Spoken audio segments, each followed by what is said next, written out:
Hey, welcome to Car and Driver. I'm Carlos Lago. I'm Casey Colwell. And we're talking about Casey's experience driving this year, the fun and speedy vehicles that you got to drive this year. There were some pretty hot ones. Yeah, a few. Porsche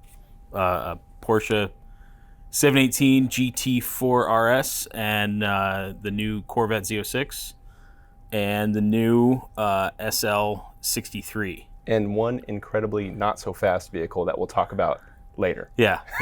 Let's jump right into it with the Mercedes-AMG SL63. This one seemed willing, if not for a couple struggles that we had with it, right? Yeah, I mean, what you can't really see here is that the seat back angle is laid back a little more than I'd like it, and I couldn't adjust it for whatever reason. It just wouldn't work, and boy, we tried. Yeah, everyone tried. I mean, we were, pulling the battery, disconnecting the battery, doing everything. I mean, everything we could think of, and it just did not want to. It just did not want to adjust the backrest angle. So yeah, the buttons just didn't work. The seat back would not change. It was really frustrating, and doubly so because this thing seemed really, really capable for the type of vehicle it is, right? Yeah. I mean, it's basically just a little bit bigger AMG GT, right? With now a soft top and a pretty small back seat, but it's pretty fun actually to drive. And what I kind of commented there when I was driving, because the back end got a little squirrely over the curb, but these things happen. But it's you just kind of keep your foot in it and keep going and hope for the best. A little squirrely over the S's in the 120 range is fun in a vehicle that weighs nearly 4,300 pounds, 4,200 pounds, right? Yeah. You can feel that weight going through the corners for sure. But this thing seemed really, really fast too, and also had quite a bit of grip too. I mean, nobody expects this kind of performance from an SL, generally speaking, right? But it's cool that this does it. Yeah, exactly. That's exactly right. We don't. Every car out here isn't like a dedicated track car, and sometimes we just need to know what certain cars can do, and this is one that definitely exceeded expectations. And had I been able to adjust the seat, probably would have gone even a little quicker. You surely would have spent more time with it too. I think the seat back angle, both comfort, safety, and all that stuff, it kind of makes you hesitant to try to go all out as much as you want to, right? Yeah, because if you're not comfortable, and then the big thing is it was kind of like having to hold my head up, which then brought my shoulders kind of off the seat, and then I'm not using the seat to hold me in place as much as I am my arms, and that's it's just one of those things of driving street cars on tracks, right? Yeah, right. That you can run into every now and again, but it definitely could have been better had I been able to move it. But the seat back angle worked. Yeah. And when I say we tried, I mean we were wrenching on that thing, like putting all our body weight on it to try to move it out of position. It was pretty comical. I wish we were running the cameras when we were trying to adjust it. Yeah, and I never followed up with Mercedes to know what exactly the problem was, but it was something. And crossed the line at 147. That's cooking. 52.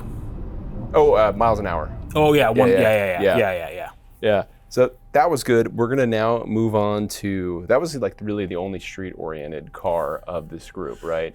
Yeah, of the ones that I did, and of your vehicles. Yeah, and the reason I ended up driving the SL is just because I'd driven a few of the AMG GTs, so there was a certain familiarity with the car that that helps. And now for something a little lighter and a whole lot louder, the Porsche 718 Cayman GT4 RS. Yeah, it's kind of like just going home. Everything's really familiar. Even though I haven't driven this one specifically, but before these few days, but the brakes are gonna work. It's got a ton of grip. It's got Michelin Cup 2Rs. Yeah.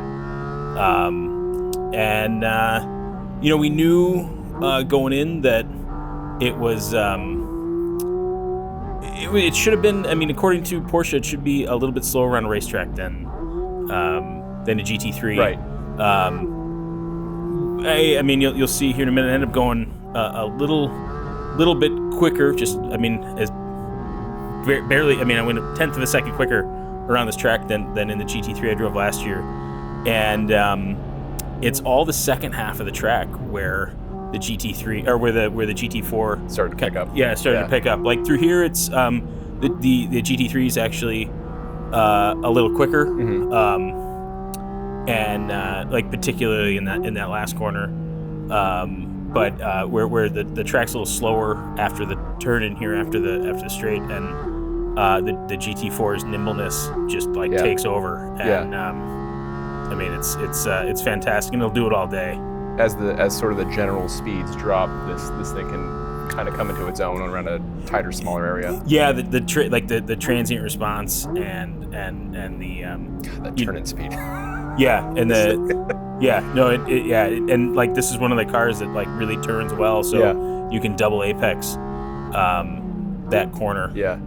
Can we also talk about how loud this thing is inside? Yeah, this is an earplug car for sure. They've got the airbox basically right behind your head, and the intake's right there, and it is astonishingly loud. It sounds awesome, but oh my God, it's loud. Yeah, it's loud, and it's it's that 9,000 RPM engine that. You kind of hit 7,000 RPM and you're like, all right, it's going to shift soon. Nope, still not shifting. Waiting. Yeah, and the way the character of the sound changes from 7,000 as it swings to 9,000, it gets that more metallic-y rasp. It sounds so wild. But yeah, the speed you carry into some of these corners is so shocking in this thing. Evident by that grip you have in the tires, and this thing being generally small, generally lighter, and still nearly packing 500 horsepower. Yeah, this is what 493, something like that. Yeah, and just a hair over 3,000 pounds, 3,053 pounds per hour specs. Yeah, and 2 minutes 40 seconds, a tenth quicker than the GT3. Yeah, but the big difference, as we called out in the story, was that the conditions this year were much more favorable, right? Yeah, especially favorable to a naturally aspirated car. I mean, it was, I want to say on that morning it was 40 degrees, something like that. Right. Like, yeah, I mean, just absolutely perfect, like 40 degrees in sun.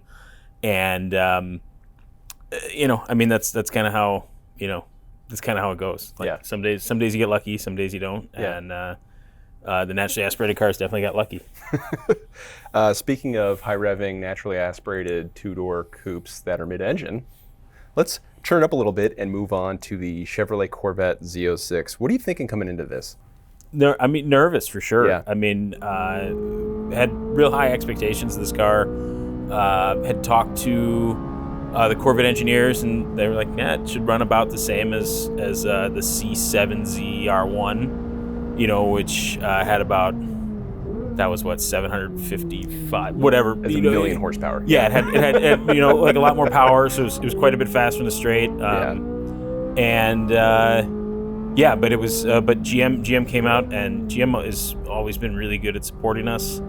And they came out, and one of the Corvette engineers named Brian Wallace helped me and really coached me through the car and helped me get up to speed. And I mean, it's the lap's as much him as it is me. Really?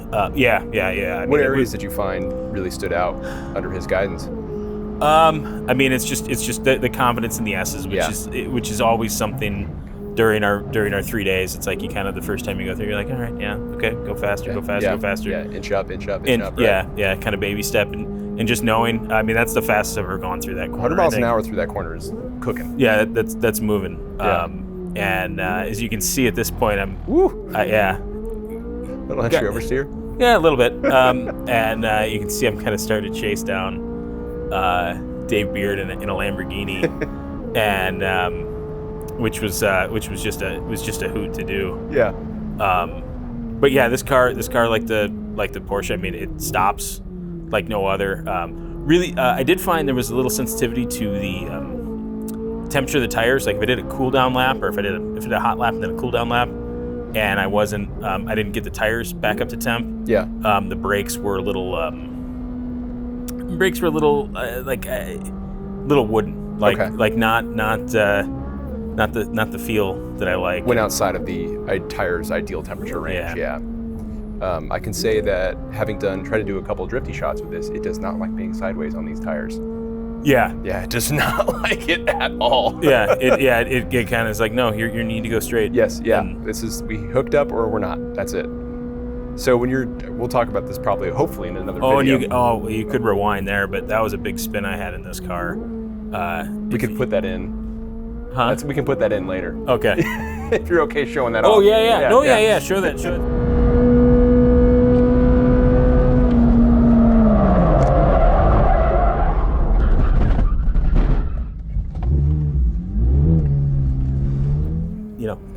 And we're back, but the magic of making movies. But had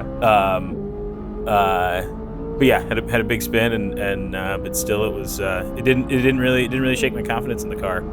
I kind of knew I was hanging it out as much as I could, and then it was like, yep, that was 1 mile an hour too much, and fix it, get it better. And you're giggling right now because I'm giggling. I'm giggling because I knew.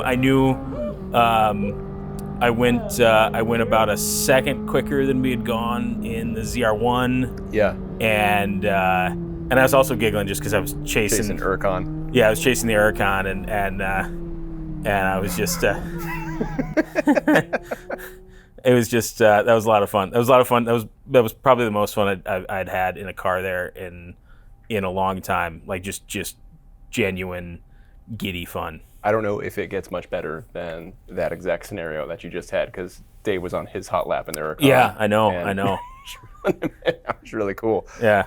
We're going to slow it down a bit now and switch to something completely different. You cooked up this idea about lapping a Kia Carnival with just yourself in it, and then with 6 people in it. Yeah, and it was, and this is our long-term car. So it wasn't. It was kind of, I mean, the idea kind of spawned because I was watching YouTube videos of unladen jumbo jets. Yeah. And as one does. Yeah, right. as one falls into a YouTube hole. And I just said, man, I wonder what the difference would be between a lap, basically we could have done this with, a big SUV. We could have done it with anything, but basically like 1 passenger versus 7 passengers, and I mean it was about 30 seconds. I think was about the delta. Yeah, so under 4 minutes. I mean, I think this lap was just under 4 minutes, and then with just me, it was right around 3:30, something like that. I noticed it was struggling a little bit to get out of turn 1. Yeah, I mean, I think part of that was stability control. Yeah. You can't turn the stability control off all the way in this, and it was also, I mean, these tires were getting worked. Yeah. You're probably bumping up right against the payload limit of this thing. Probably, and, yeah, probably pretty close. Certainly exceeding whatever braking targets they had set for this vehicle. Yes, absolutely, and there's basically 3 real big braking events. Yeah. And knowing that, it was like, all right, let's be gentle on these. How did the brakes withstand the course of 1 lap? Like, was it gone by the end, or? It was kind of gone before it started. And that's no. I'm not trying to like beat up on the Carnival or anything. Yeah, it's a minivan. It's not supposed to do this. Yeah. There was, and I'm Kia engineers are saying, why did they do this? Yeah. There's an engineer somewhere saying, why did they do this? This is dumb, and I mean that's part of it. I would also say there's hopefully another engineer somewhere that totally gets it. Yeah. And there is, and I know Honda engineers used to run a Odyssey in 1 lap. 1 lap, yeah. So they kind of had this hot rod Odyssey. Yeah, it's turbocharged, right? Yeah, something. Yeah. They did it a few different times, and yeah, I mean, there are minivan enthusiasts. Oh, I think I can hear the brakes. Yeah. So it's like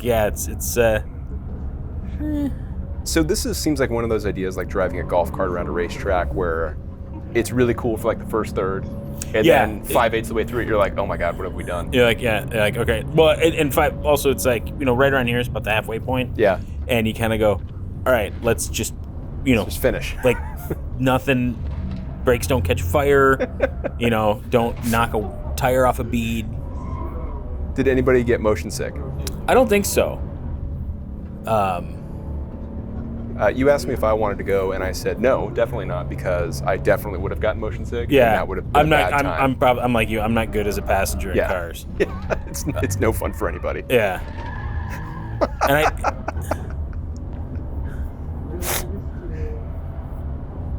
yeah.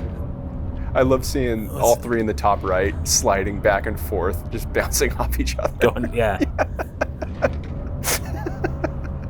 But what I appreciate, though, is that we have safety as a priority. Everybody's got helmets. It's very important. Got to keep a helmet on. Yeah, and there's actually, from what I can see, pretty decent headroom for a helmet in this thing if all 6 passengers or occupants are wearing them. Yeah, I didn't even think about that. That's pretty even the surprising, third row is yeah. pretty. That's good headroom. Yeah. Good on you, Kia. Right? I'm sure that was a design target for the Carnival. Yeah. Helmet headroom was key. And so you mentioned the lap difference was roughly 30 seconds. Yeah, it was somewhere around there. I think it was a little under 30 seconds, but it was right there. So let that be a message to any minivan enthusiasts looking to take their Carnival around a racetrack, unladen and fully laden. You can expect about a 30 seconds difference on a track this long. Yep. Right? Yep. Yeah. See, here at Car and Driver, we give professional consumer advice. We answer the hard questions. Answer the hard questions. What are you looking forward to for next year? We'll probably have a GT3 RS. We'll probably have an E-Ray, maybe.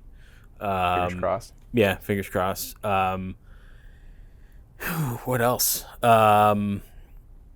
There's an AMG GT replacement, right? Yep.